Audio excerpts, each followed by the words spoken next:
But as we reflect back on the year we had and another 24-win season, it was a great run at the end. So I'm really happy with where the program is today, and probably more importantly now, where it's going in the future. You asked Spencer and Aski to grow up quickly on the court. Do you ask them to grow up quickly as leaders now? Yeah, we had 4 seniors this year, and our team kind of voted on captains. You can vote on captains, you can appoint captains, but you can't appoint leaders. And I don't care if a kid's a sophomore or a junior or even a freshman. Leaders emerge on your team. But I think both of them have leadership qualities, but they need to continue to be cultivated, and they're both different in that regard. So it'll be interesting to see. The one thing about this team, we had great leadership this year. I think that was apparent as we played in close games.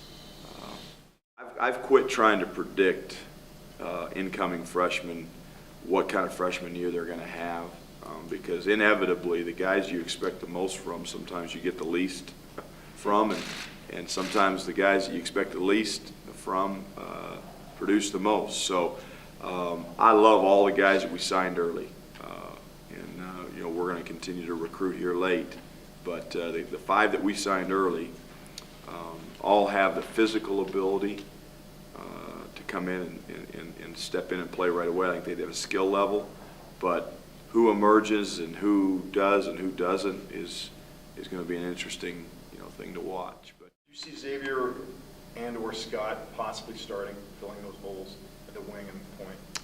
Sure, they could. The wing and the post. Yeah, really. they could, absolutely. Yeah. Oh, yeah, I think physically. But again, doesn't mean Wesley Gordon can, or Chris Jenkins can, or Xavier Talton can. So I in terms of what I think Josh and Xavier can do, I think they have the physical ability, and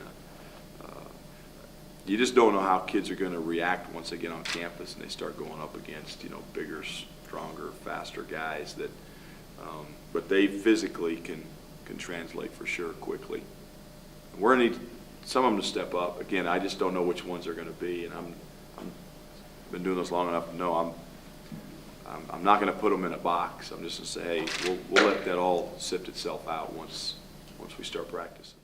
And even guys like Jeremy Adams, and Sabatino, I mean, guys that were maybe role players for us this year, I think those guys have an opportunity, and they see what Carlin did this year. They see the roles that Nate and Austin had for us the previous year, and the roles they had for us this year. And so I think for them, seeing those, hey, we can do that. That to me is the benefit of this year. Obviously, with our 2 freshman guards having a great years and having confidence, that helps. But I think it even helps with the guys that maybe weren't in the heavy minute roles this year that can be next year. That excites me the most. I'm committed to this place. I'm the coach of Colorado. I want to be the coach of Colorado. And nobody can predict the future. I can't, just like you can't, or anybody can. But all I know is this is where I want to be. Recruiting has gone extremely well. We continue to recruit, the 2013 and 2014 classes extremely hard, and I don't want anything to derail that. And so my commitment level to Colorado basketball is as high as it's ever been. And I'm fortunate to be here. I'm humbled to be here, and I'm hungry.